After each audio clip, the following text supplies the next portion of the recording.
তো তাদেরকে কি করা উচিত? পদ্মা সেতুতে নিয়ে যে ওখান থেকে পদ্মা নদীতে টুস করে ফেলে দেওয়া উচিত। পদ্মা নদীর বুকে বীরদর্পে টিকে আছে পদ্মা সেতু। আছেন বিএনপির চেয়ারপারসন সাবেক প্রধানমন্ত্রী খালেদা জিয়া, আছেন অধ্যাপক ডক্টর মোহাম্মদ ইউনূসও, নেই শুধু শেখ হাসিনা, যিনি খালেদা জিয়া ও ডক্টর ইউনূসকে পদ্মা নদীর পানিতে চুবাতে চেয়েছিলেন। শেখ হাসিনা সেই মন্তব্য এবার ফিরিয়ে দিয়েছেন বৈষম্য বিরোধী ছাত্র আন্দোলনের অন্যতম আহ্বায়ক সার্জিস আলম। এ বিষয়ে তিনি নিজের ভেরিফাইড ফেসবুক পেজে একটি স্ট্যাটাস দিয়েছেন সার্জিস।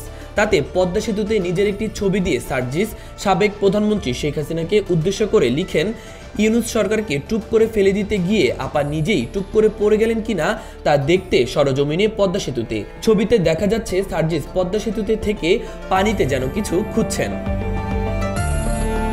2022 সালের 18 মে বঙ্গবন্ধু এভিনিউয়ে দলীয় কার্যালয়ে শেখ হাসিনার স্বদেশ প্রত্যাবর্তন দিবস উপলক্ষে আলোচনা অনুষ্ঠানের আয়োজন করেছিল আওয়ামী লীগ। সেই অনুষ্ঠানে গণভবন থেকে ভার্চুয়ালি যুক্ত হয়ে বক্তব্য দেন আওয়ামী লীগ সভাপতি ও তখনকার প্রধানমন্ত্রী শেখ হাসিনা। সেদিনের বক্তব্যে শেখ হাসিনা বলেছিলেন, একটি এমডি পদের জন্য পদ্মা সেতুর মতো সেতুর টাকা বন্ধ করেছে, তাকে পদ্মা নদীতে 2টা চুবানি দিয়ে তোলা উচিত, মরে যাতে না যায় পদ্মা নদীতে একটু চুবানি দিয়ে সেহেতু তুলে দেওয়া উচিত। তাহলে যদি শিক্ষা হয়। পদ্মা সেতুর অর্থ বন্ধ করালো ডক্টর ইউনূস, কেন গ্রামীণ ব্যাংকের একটি এমডি পদে তাকে থাকতে হবে? ওই দিন বিএনপির চেয়ারপারসন খালেদা জিয়াকে ছাড়েনি শেখ হাসিনা। তিনি বলেন, খালেদা জিয়া বলেছিল যে জোড়াতালি দিয়ে পদ্মা সেতু বানাচ্ছে, কারণ বিভিন্ন স্পানগুলো যে বসাচ্ছে ওটা ছিল তার কাছে জোড়াতালি দেওয়া। তো বলছি, জোড়াতালি দিয়ে পদ্মা সেতু বানাচ্ছে, ওখানে চড়া যাবে না, চড়লে ভেঙে যাবে। আবার তার সাথে তার কিছু দোসররাও, তাদেরকে কি করা উচিত?